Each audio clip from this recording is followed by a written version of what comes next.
You are listening to Leaders and Legends, a podcast produced by Veteran Strategies and featuring conversations with fascinating and impactful men and women who have shaped our world, our communities, and our history. My name is Robert Varon, Principal of Veteran Strategies, and your host for our discussion. You are listening to Leaders and Legends, a podcast presented by Veteran Strategies, an Indiana-based public relations enterprise, and sponsored by Garmon Construction, Leaders and Legends LLC, the Grand Hall and Conference Center at Historic Union Station, the McGinley's Golden Ace Inn, and NFP, a national insurance broker with strong local content. Our podcast is featured on the All Indiana Podcast Network in partnership with Wish TV. You may find Leaders and Legends at allindianapodcastnetwork.com. Thinking of starting a podcast or need to host a public meeting? Let Leaders and Legends LLC be your partner as you look for new ways to communicate your message. Please contact Chris Spangle or me at leadersandlegends.net. And as always, all our podcast interviews are dedicated to the legacy and generosity of P.E. McAllister. Thank you for joining us on the Leaders and Legends podcast. Our guest today is Dr. Elizabeth Varon. She is a professor. She is the Langborn M. Williams Professor of American History at the University of Virginia and a member of the Executive Council of the University of Virginia's John L. Naw III Center for Civil War History. Worked with Gary Gallagher, I'm assuming. Absolutely. He's a good friend and colleague, and we have compared notes often. I'd love to have him on the podcast. He's brilliant. He's really changed. He has, and his sort of panoramic expertise about the war is just really unmatched. So I certainly encourage you to do that. I may ask for your help. Sure. Professor Varon's awards include the 2020 Gilder Lehrman Lincoln Prize, which I've been to the Lincoln Forum. It's beautiful. Yeah, great very good there. Events. Yep. Judge Williams is wonderful. And Ruth Squalacci, who's a very good friend of mine, she's involved as well. Her new book is called Longstreet, the Confederate General Who Defied the South. If anyone listening is a Civil War history buff, you know that Longstreet, really, as much as anyone, has a unique history, not only during the war, but perhaps even more so after the war. Professor Varon, thank you so much for coming on the podcast. My pleasure. Thanks for the invitation. I've devoured this book as an unabashed Longstreet enthusiast, advocate. A lot has been written about him. I think was Jeffrey Wirtz the last full-scale biography about? There are a number of studies that focus on aspects of his life, but that's the last synthetic biography. Yeah, and a very good book, very strong on his Civil War record. Absolutely. And then one of my favorite Civil War books is William Garrett Piston's Lee's Tarnished Lieutenant, which really ignited the love of Longstreet for me. So what drove you to write this book? As you say, Longstreet is a fascinating character, relatively well known to American history buffs and quite well known, at least his name and the basic outlines of his story are quite well known to Civil War buffs. But I felt that there was more to say, particularly about his post-war life and its relationship to his wartime career and performance. As there's been some terrific work on Longstreet, the Piston book and Wirt book, both very admirable. At the same time, it's worth noting that Longstreet spent 4 years as a Confederate general and nearly 40 years as a Republican political operative after the war. And the vast majority of attention has focused on his performance as a Confederate general, and particularly two crucial days at Gettysburg, the 2nd and 3rd day, July 2nd and 3rd of that battle. And I felt that a deep dive on his long post-war career was in order, in part because, of course, the wartime story and the post-war story are very much connected. And again, I think people understand the general outlines of this. The general public has a vague sense that Longstreet's post-war politics, his embrace of the Republican Party and of Reconstruction in 1867, produced a fierce backlash, and that he got essentially disqualified as a symbol of the Confederacy and the lost cause and blamed for the Confederate defeat at Gettysburg and in the war.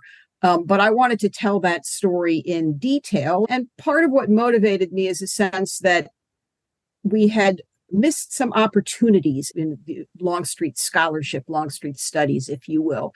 There's a sort of image of Longstreet in the public mind as a kind of gruff, taciturn man of few words.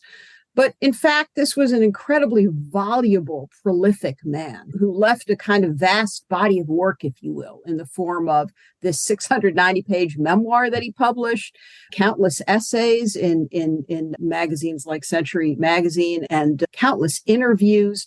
And in all of these forums, he weighed in on these sort of crucial issues in American history, treason and loyalty, victory and defeat, and has a lot to teach us as a public figure and someone whose voice is preserved in such detail in the public record, has a lot to teach us about both the transformative changes of the Civil War era, but also the entrenched inequities of the Civil War era. So I was really interested in giving that big Longstreet body of work, all he had to say over the course of this long political career, a close reading, so we could really tune in his voice.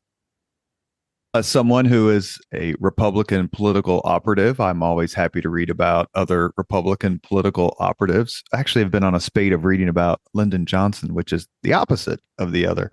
Another fabulous and thrilling topic. Piston named his book, or titled his book, Lee's Tarnished Lieutenant. Your book is titled The Confederate General Who Defied the South. What do you think about both of those titles, and what do they tell us about Longstreet's career? His man of courage. I think that, the tarnished lieutenant refers to the backlash against the position Longstreet took during Reconstruction.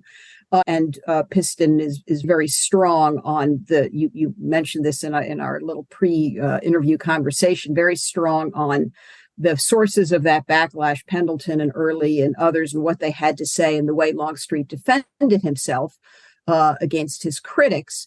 But the decision itself in 1867 to defy the Confederacy, as I put it, to embrace the Republican Party, a party which, it's important to remind our leaders, the Republican Party in Longstreet's era was the party of Lincoln, the party of anti-slavery, the party of the Union victory in the war, the party of Reconstruction, a party that represented all most white Southerners loathed and feared. And so for Longstreet to embrace that party was a very big deal. I wanted to unravel that decision. I also depart from both Piston and Wirt in one key sense. I've already alluded to this when I talked about Longstreet's body of work.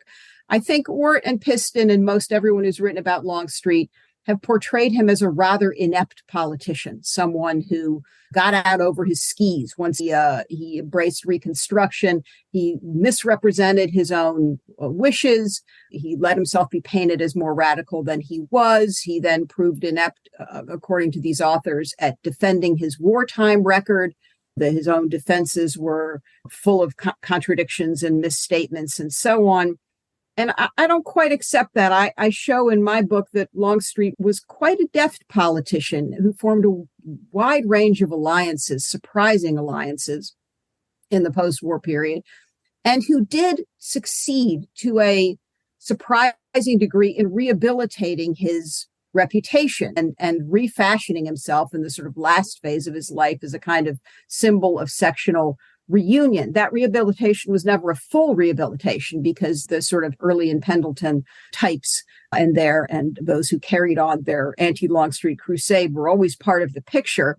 But I believe that he effected this rehabilitation because he was in some ways quite a skilled politician and quite a skilled literary antagonist in his battles with these men. Part of the argument of my book is that we should take Longstreet the politician seriously. We talked about Republican political operatives. Here's a guy who held one after another position, patronage position. The first was a surveyor of customs in New Orleans bestowed on him by U.S. Grant. But that wasn't the last. He was a postmaster. He was a U.S. Marshal in Georgia. He was the U.S. ambassador to Turkey, which is just astonishing. Appointed in 1880, here the Civil War is less than 2 decades old, and a man who was second only to Robert E. Lee as a Confederate general was representing the United States abroad in an important foreign posting. He became railroad commissioner under McKinley.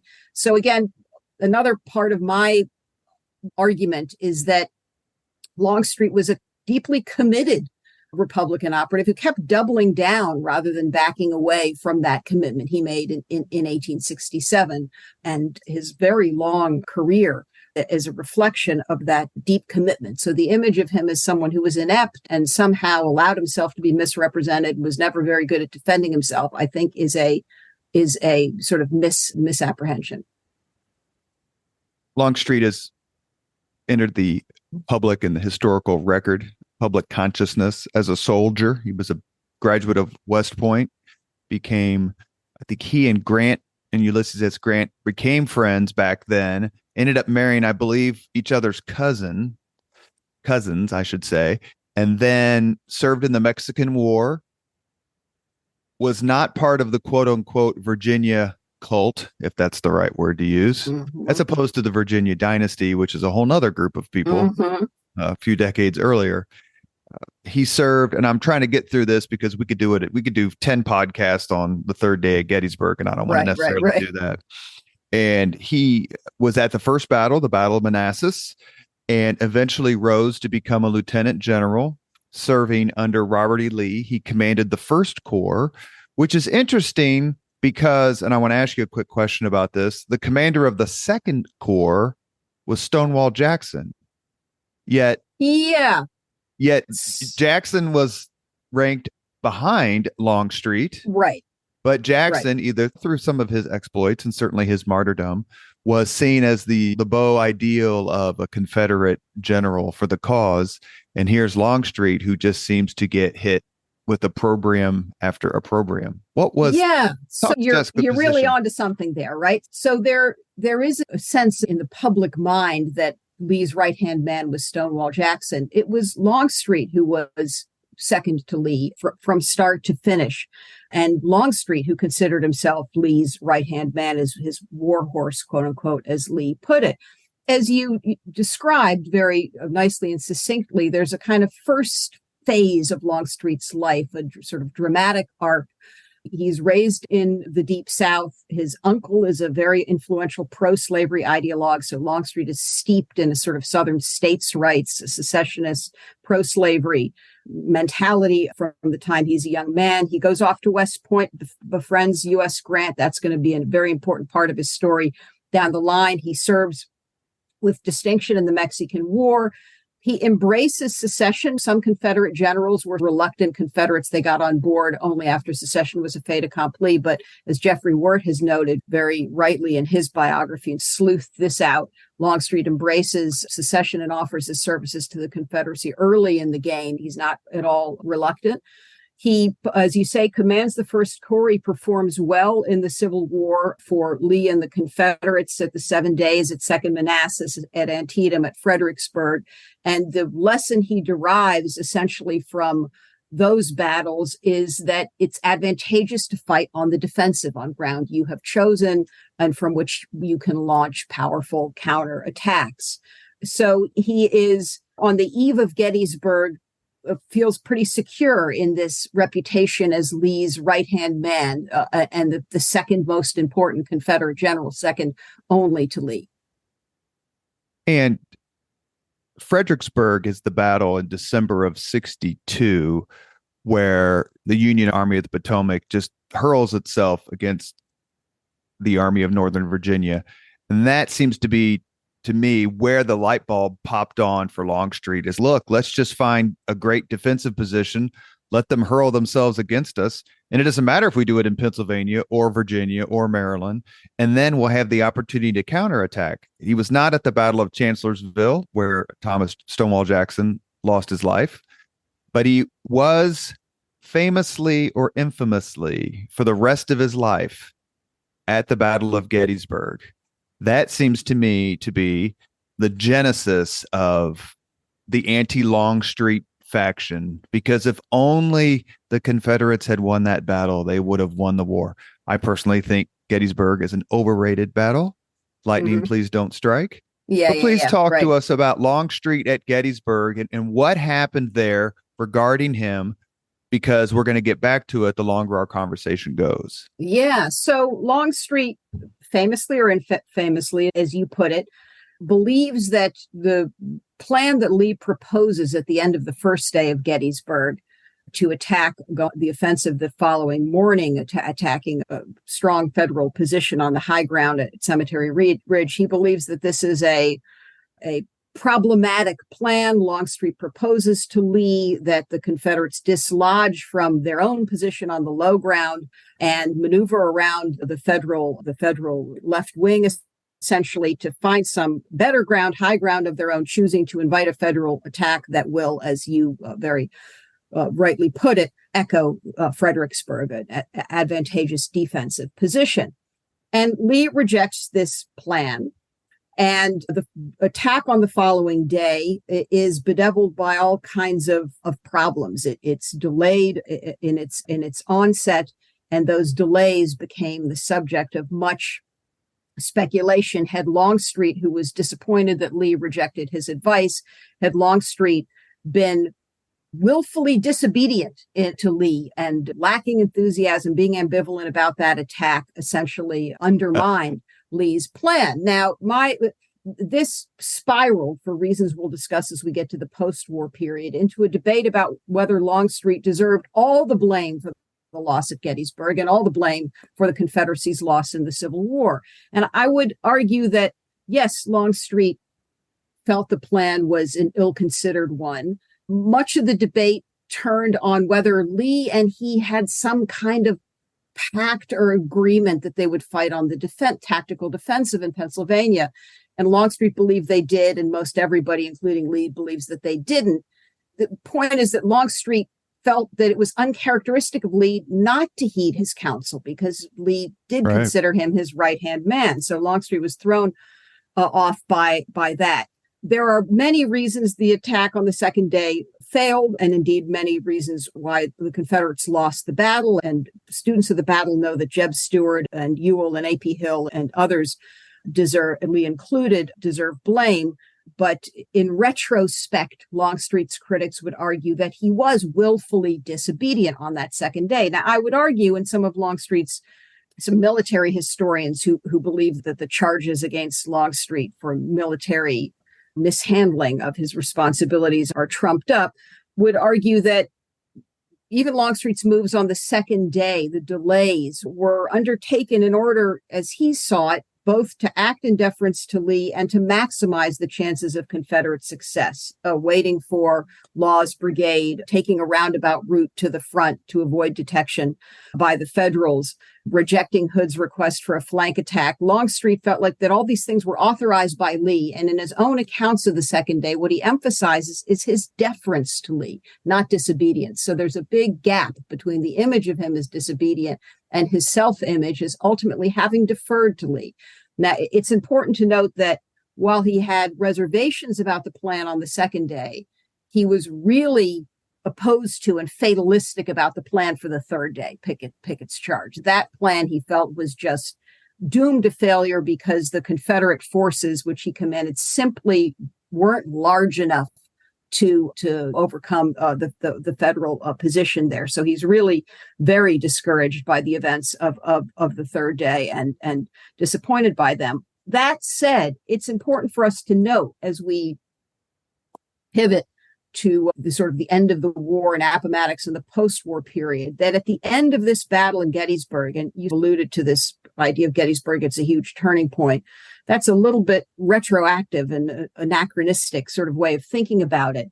At the time of the battle, the Confederates spun it to describe it as a kind of successful raid rather than a desperate defeat. And at the time of the battle, Longstreet was not singled out by the Confederate high command or administration or press as the scapegoat of the battle. He simply wasn't. The blame was spread around, and the general Confederate consensus was the lesson of this battle is we shouldn't invade the North again if we want to win the war. His reputation as Lee's right-hand man and his war horse, and the second only to Lee in the Confederate high command is intact at the end of the Battle of Gettysburg. And that tells us something important too. I'm going to move on because the Gettysburg sinkhole is very We powerful. could talk all day, right? You are, yeah. There's no attack at dawn order. He clearly pouted. He certainly argued with Lee to a much greater degree than he had before, very pointedly. Absolutely. I've been a soldier, and he talked about his military career and said, no man alive. Full disobedience and soul blame. No, there's just that case is, I think, not a strong one. Yeah. Longstreet takes his army, his corps, goes down to Georgia, is absolutely dispositive his actions are and of his men in the Union route at Chickamauga, which I think is September of 63. Yep. He has independent command, does not do very well. He is ordered back to Virginia to prepare, along with the Confederate Corps, for the onslaught they know is coming in the spring of 64 by Ulysses S. Grant. Longstreet is eerily like Stonewall Jackson. Longstreet is shot by his own men. I don't know if it was on the first or second day of the Battle of the Wilderness, but it was right when the Overland Campaign started in May of 64. People who say that Lee and he did not have a strong relationship have never read anything about Lee's reaction to Longstreet being shot. Please take it from there. Longstreet wounded in the throat and right shoulder on May 6, 1864. His right arm was largely paralyzed. The wound will affect his health for the rest of his life. And he has to sit on the sidelines for a period, recuperate. And during this sort of last phase of the war, we see some really interesting insights into Longstreet's morale and that of the Confederates and his reputation and his standing in Lee's eyes and their relationship and all the rest of it. Longstreet remained a sort of ardent Confederate from Manassas all the way to Appomattox. There's a bit of an image of him in popular culture, somewhat aloof from the Confederacy, and this some of his critics read back from his post-war embrace of the Republican Party and said his heart was never in it to begin with during the war, and his disobedience at Gettysburg was a reflection of the fact that he wasn't all in. That's all nonsense. He was all in, and he never, and Lee knew it. Longstreet, the way I put it in the book is to say Longstreet never lost his belief in the Confederate cause, but he did lose confidence in it. And it's a crucial distinction. He does become somewhat demoralized. As you said, the sort of failure of his independent command in East Tennessee is a factor. But what mostly demoralizes him is a sort of combination of frustrations, the logistical woes of the Confederacy. He feels that his men are perennially undersupplied and that this is because of failings in the Confederate administration. The debates over poor tactical decisions, we alluded to the Gettysburg one.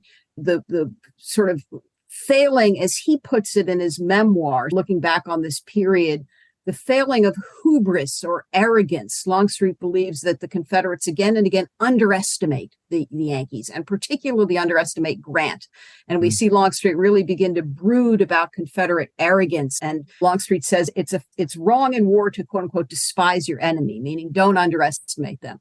And he says that when he's in Tennessee in the same theater of war with Grant, he knows that Grant is going to punish the Confederates for their strategic and logistical sort of failings in a way that no other Union general could. So he starts to brood about the problems in the Confederacy, and he starts to contemplate the end of the war. Interestingly, like Lee, Longstreet believes that the Confederacy should do anything and everything in its power to win the war, including centralizing actions by the government, the impressment of enslaved people and of civilian resources, for example. So he shares Lee's kind of at all costs sort of mentality. But Longstreet also, again, knows that Grant will make the Confederates pay for their failings. What's the quote? Longstreet tells Lee and everybody, Grant will fight us. This man every will hour. Fight us. Yep. Every hour to the end of the war. You had it. He's right, because he knows that Grant is a strategic genius, and he knows that he will fight a war of attrition. And we have in the sort of final act of the war at Appomattox, in a sense, really the key to all that follows, because Grant finally, of course, does bring the Confederates to heel. He offers these incredibly lenient, magnanimous terms of surrender to Lee's army, saying essentially, if you pledge your future obedience to the U.S. and to obey its laws, you Confederate troops can go home without any reprisals.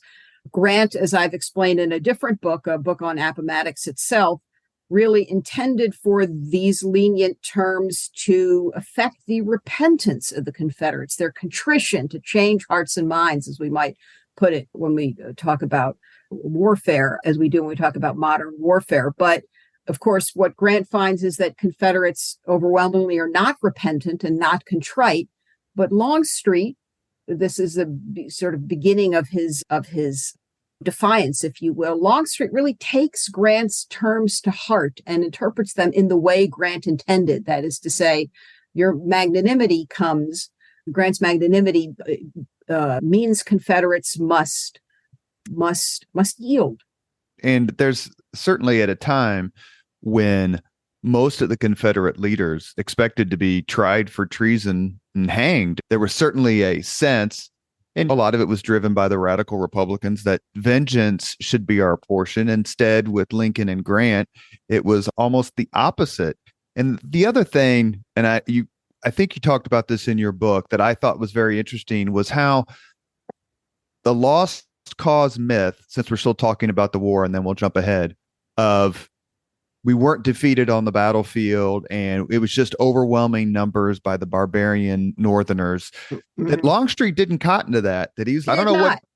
Go ahead.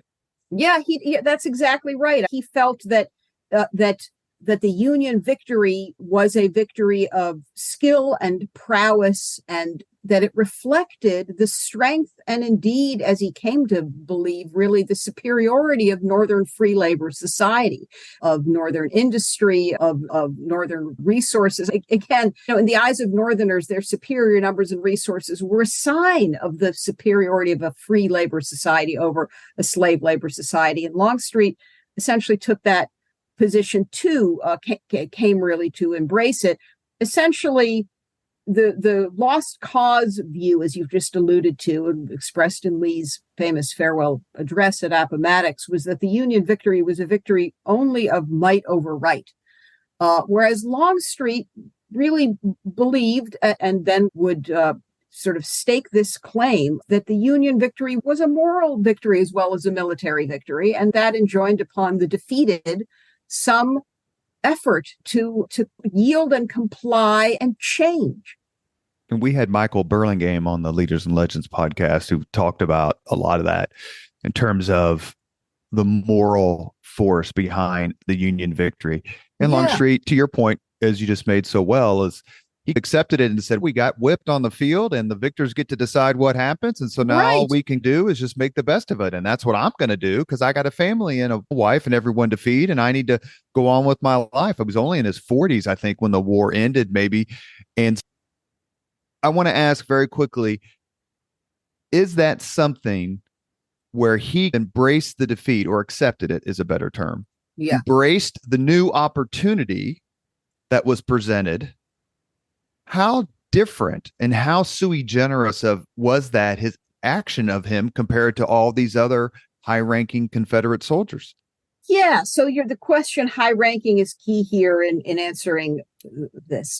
Longstreet, once he, in 1867, has said, I will support congressional reconstruction. Congressional reconstruction was Congress's plan to remake the southern states, to create new electorates in which African-American men could vote, and then interracial state governments that would, they hoped, to preserve and extend the fruits of the Union victory in the war. Well, Longstreet makes that commitment in 1867, and he is faced with a massive backlash from ex-Confederates who say, you, Longstreet, are a traitor to the South and a race traitor for accepting Black voting, which was the centerpiece of the congressional program. And he is ostracized by many ex-Confederates and labeled a pariah. Now, All of that is true. At the same time, we shouldn't overlook the fact that he wasn't as isolated as this image of him as a pariah would make it out to be. There were other white Southerners who were willing, for one reason or another, to cast their lot with the Republican Party. Usually it was because they were interested in the sort of economic redevelopment of the South, interested in profits and economic modernization. Sometimes it was just because they wanted peace. White Southern Republicans are an important part of the Republicans' governing coalition after the war. What makes Longstreet a particularly dangerous example of that in the eyes of Confederates is precisely that he's the highest ranking Confederate to take this position, that he was Lee's right-hand man, and also that he's willing to go farther than a lot of those other white Southern Republicans in the ways we just described, just to reject some key lost cause sort of tenets. You are listening to Leaders and Legends, a podcast presented by Veteran Strategies, an Indianapolis-based public relations enterprise, and sponsored by Garmong Construction, Leaders and Legends LLC, the Grand Hall and Conference Center at Historic Union Station, the Golden Ace Inn, and NFP, a national insurance broker with strong local content. Our guest today is Professor Elizabeth Varon. She is the author of Longstreet, the Confederate general who defied the South. We talked about this just a few minutes ago, but to me, this is really key. You describe it superbly in your book, and that is while there were several, because they went to West Point together or grew up together, strong friendships between Northern and Southern generals. If you've watched the movie Gettysburg or read The Killer Angels, that there's a few of them that are articulated. But perhaps the most famous and most impactful Northern-Southern friendship was that between Ulysses S. Grant and James Longstreet. How much did Longstreet value Grant, and how did Grant, quite frankly, take care of him? Yeah, they had a very close bond, and Longstreet not only appreciated Grant's magnanimous terms to the Confederates at Appomattox, but also a sort of personal gesture. They met the day after the signing of the terms, and Grant was very warm to Longstreet, and something that Longstreet felt just was a great tribute to Grant's generous and gracious character. So they're quite important to each other. Grant will, as you say, take care of Longstreet, reward him for his loyalty to the Republican Party and for the choice he makes to support congressional reconstruction with this position of surveyor, which launches Longstreet on his political career. But in Longstreet's eyes, Grant is the best available option. So here's Longstreet at the end of the war. And what he wants more than anything, you alluded to this very eloquently, is peace. His family's been battered by the war in 1862. In 1 week in 1862, he lost 3 young children to scarlet fever. He has dealt with all kinds of disappointment over the course of the war, frustration at Confederate leadership, and it's in his mind, mishandling of some key logistical and strategic tactical decision-making. He has been impressed by Grant's magnanimous terms. He looks around the landscape in the post-surrender South, and what does he see? He sees former Confederates who are utterly defiant, who concede nothing, concede no wrongdoing, are not contrite, are unrepentant, who move very quickly to try to reimpose in the South something as close as possible to slavery. Slavery is a dead letter, but they pass all kinds of prescriptive, racist laws meant to create essentially a new forced labor system in which African Americans are entrapped. He sees Andrew Johnson, Lincoln's successor, who was a white Southern Unionist who Lincoln chose in order to build out his pro-war coalition during the war. He sees Johnson revert to type as a white Southern Democrat and essentially curry favor among former Confederate elites, pardoning them by the thousands, permitting them to assume control of the Southern states, and therefore allowing, again, those states to essentially reimpose something as close as possible to slavery. So where is he going to look? He wants peace. He believes that the Republicans, that U.S. Grant and the Republicans really do desire peace. And he believes that the Southern Democrats, ex-Confederates, who are not only passing these punitive black codes, but also right away from the very start, engaging in waves of vicious retributive violence against former slaves. The Klan, founded in 1866, before Congressional Reconstruction, not a response to Congressional Reconstruction so much as an extension of the violence that slavery itself had depended on. He sees this turmoil caused by this Southern defiance and anti-Black violence. And he decides to, as you put it colloquially, give the Republicans a try. What's the alternative? The alternative is throwing in your lot with Andrew Johnson. Andrew Johnson was a volatile, preening, egotistical drunkard. On the other hand, you have Grant, who in Longstreet's mind is a man of honor, a successful soldier, a man of grace and magnanimity. And it just seemed to Longstreet, the other choice is someone like Jefferson Davis, who is essentially refusing to concede that the Confederates should have yielded and that they had anything to be repentant about. So Longstreet casts his lot with Grant, believing that's the course of peace. Longstreet held several positions, as you stated, in the quote-unquote federal government, in the patronage positions. How would you describe, because I know we don't have time to go through all of his tribulations, but what grade would you give him for how he performed in office? So he is a very important part of the New Orleans Republican Party interracial government in Louisiana, while Congress's Reconstruction plan is in effect.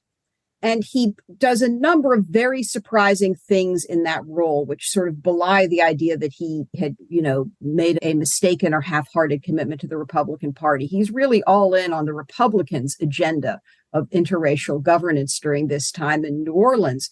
He appoints African Americans to work in the customs house. These are really good clerical jobs. He heads the interracial militia that's supposed to protect the state government against ex-Confederate white supremacist groups, those so-called white leagues. He associates with African-American politicians in events like a celebration of the passage of the 15th Amendment, which enfranchised Black men. He promotes the military careers of African-American men in that militia. They serve as officers and even as generals in his militia. He tries to train the militia to arm it. He leads it in a series of street battles against those, ex-Confederate Southern Democrats who want to overthrow the Republican government. The culmination of all this is a famous street battle, September 14th, 1874, a battle at Canal Street in New Orleans, in which he defends the interracial Republican coalition government of Louisiana, duly elected government, against a white supremacist insurrection attempt, a coup attempt by the White Leagues. He's wounded in that battle. The Republican forces are overwhelmed and the insurgents take over, although the federal army restores Republican control some days later. So it's a sort of impossibly dramatic scene. You couldn't make this up if you tried. In this Liberty Place or Canal Street battle, it's dubbed quote unquote Liberty Place by those who perpetrated it after the fact. In this battle, he is leading Black troops against his own former Confederate soldiers, quite literally his own former Confederate soldiers in some cases. Now, for all that, you give him high marks. Now, what happens after that is complicated. It complicates his legacy. The way I put it is to say, if he died at the Battle of the Wilderness, he would have been remembered as a great Confederate hero by white Southerners. If he died at Liberty Place, you could say here was a real champion of racial justice. But he goes on to live for many more years. 1901, is it 1901 he dies? 1904. So, and in that last phase of his life, he reinvents himself again. In the last phase of his life, he remains a Republican. He remains committed to Black voting, but he is really eager in the last phase of his life to claw back some of his lost popularity among white Southerners. And so he tries to argue, he defends his wartime record against detractors who were blaming the Confederate defeat on him as part of this backlash against his politics. He defends his wartime record, but he also reinvents himself as a kind of herald of sectional reunion, saying, I could see long before anyone else would that both North and South would have to yield and compromise some, make some concessions to each other if the country was ever going to be whole again. And he sort of staked the claim. That's what he represented, was reconciliation and reunion. And to a surprising degree, the public, certainly the Northern public, but some white Southerners too, accepted that. And so we do see by the time of his death, he has clawed back some of his popularity in the South, and he's a sort of national figure associated with this theme of reconciliation. And that represents a little bit of a backpedaling from the position he had taken in New Orleans. And the country had come together to a large degree because of the Spanish-American War. Where I read, I don't know if it was an article or a book, that none of the attacks, these vicious attacks, which drove Longstreet crazy, not only because he thought they were untrue, but also because Longstreet thought that he was being attacked by much inferior men and much inferior generals. He certainly did. None of these attacks happened until after the death of Robert E. Lee, which I think is 1871. 1870, yeah. 1870, yeah. Thank you very much. So we have a situation where the men, his detractors, are silent until Lee is gone. Is that causation or correlation?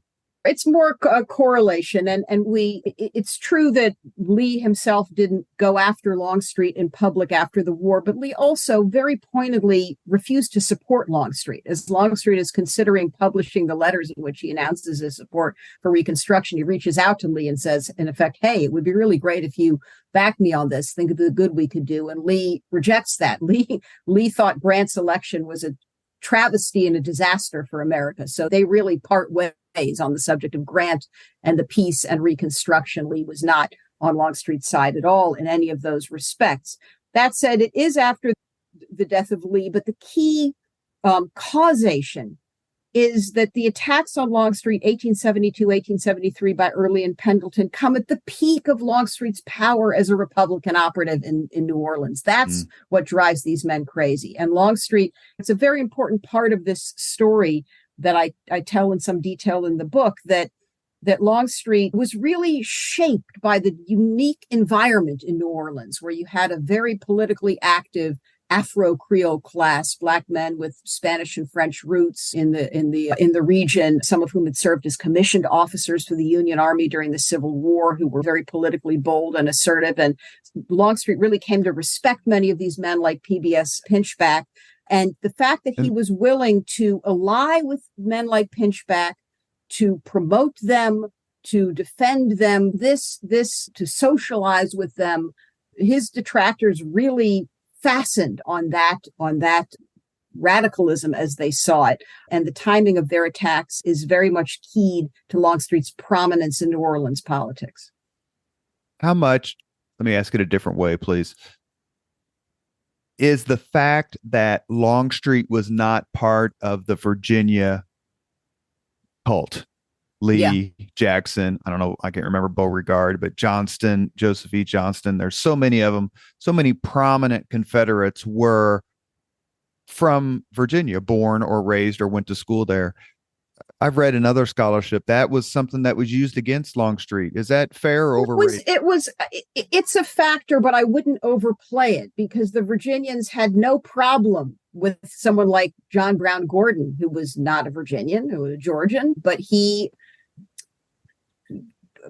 was a prominent Democrat who stuck to the party line and was a lost cause maven and purveyor of those views and a contributor to the cult of Lee. So it not being a Virginian could be the source of a little sort of distance or suspicion, but by no means consigned you to pariah status. It's a factor, but it's not a major one. The major one is Longstreet's racial politics.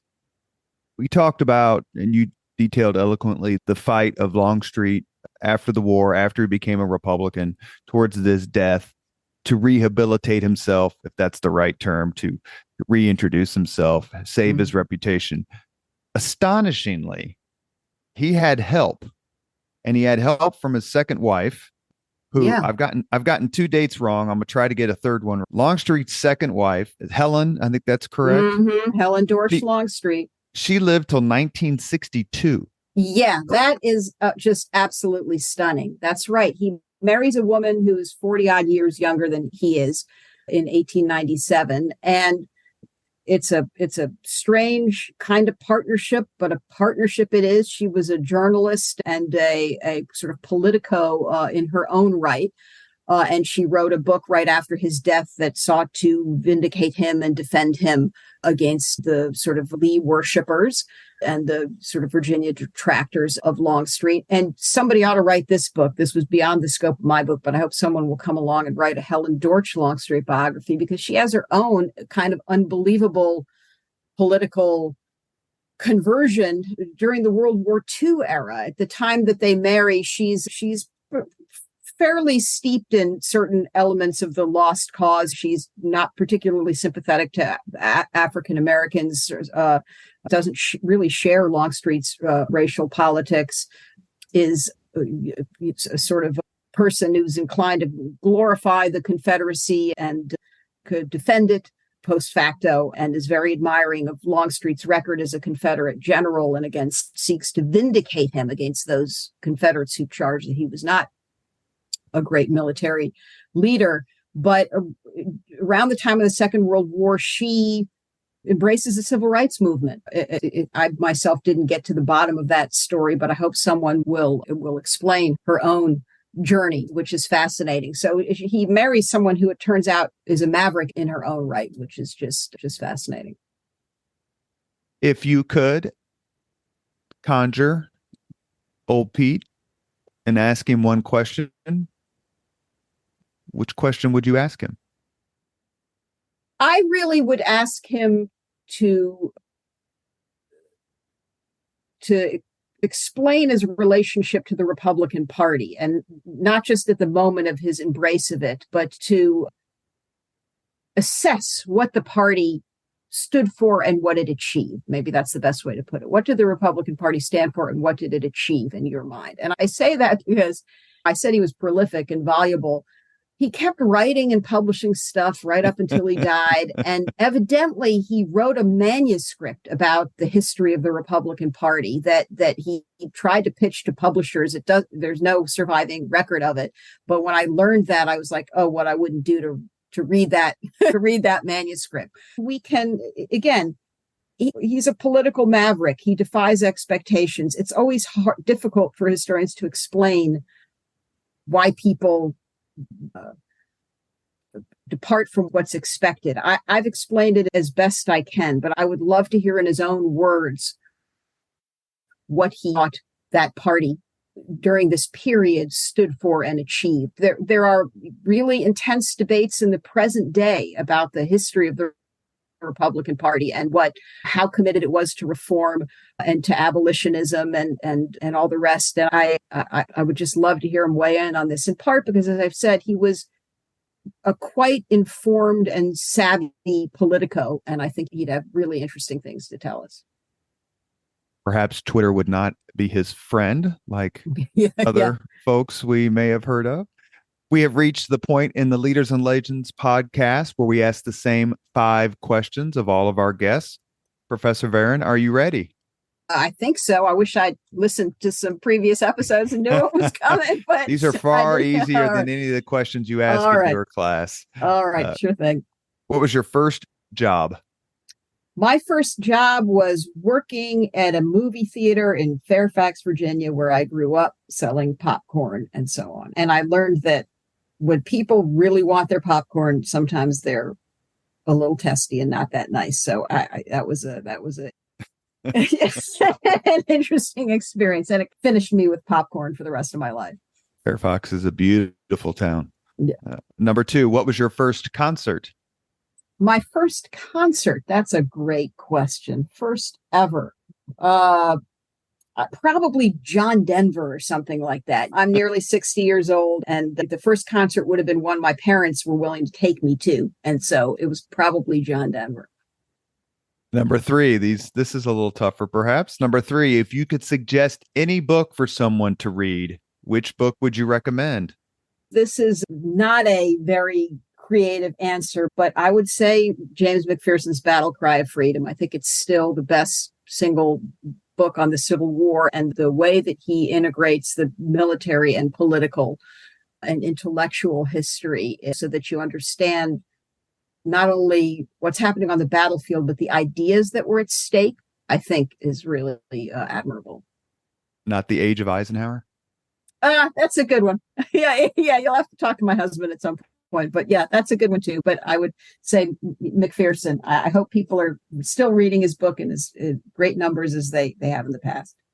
It was my textbook for a 300 level Civil War class. It's just terrific. Number four, this will sting you. If you could witness any event in history, be there in person as it happens, which event would you choose? Oh, that's really a tough one, isn't it? I think I would have to say the Gettysburg Address. Just seeing pictures in which we can barely make out Lincoln's head in the crowd gives me chills. So I think that knowing what was to come and how those words would continue to resonate. This was a tough one for me because watching the Allman Brothers play at the Fillmore or something like that would be, or the band at the Last Waltz or something. Those are contenders, but I think probably the Gettysburg Address. It would be interesting to hear his cadence. Yeah, exactly. People have described it and used every imaginable source to try to recreate a sense of his kind of surprisingly high-pitched voice and this and that, but he was such a mesmerizing speaker. I would have loved to, even for those few minutes and 272 words or whatever, to have been there. Last question. If you could have dinner with anyone living today, 2 hours off the record to chat about anything you want, whom would you choose? This is partly in jest, but it's also just giving the listeners a little window into my side hustle. I'm an extremely avid electric guitar player. And so I would, a serious answer, I'd have to ponder some because there's so many important people, politicians and historians and intellectuals and so on, I'd have to consider. But the first name that sprang to mind was Derek Trucks, who's the greatest slide guitar player in the world. So I'll just leave you with that. You'd sort of half answer. You have been listening to Leaders and Legends, a podcast presented by Veteran Strategies, an Indiana-based public relations enterprise. Sponsored by Garmon Construction, Leaders and Legends, LLC, the Grand Hall and Conference Center at Historic Union Station, the McGinley's Golden Ace Inn, and NFP, a national insurance broker with strong local content. As always, all our podcast interviews are dedicated to the legacy and generosity of P.E. McAllister. Our guest today has been Elizabeth Varon, author of Longstreet, the Confederate general who defied the South. It is a terrific book about one of the most important people in American history, in my view, a terrific general and a fellow who just seems to me to embody the word courage. You captured it all very well. Thank you very much for coming on the podcast. Thank you very much for taking the time to talk with me. I appreciate it. Thank you very much for listening to Leaders and Legends, brought to you by Veteran Strategies Incorporated. If you want to contact us about this program or our menu of public relations services, please send us an email at robert@veteranstrategies.com. That's robert@veteranstrategies.com.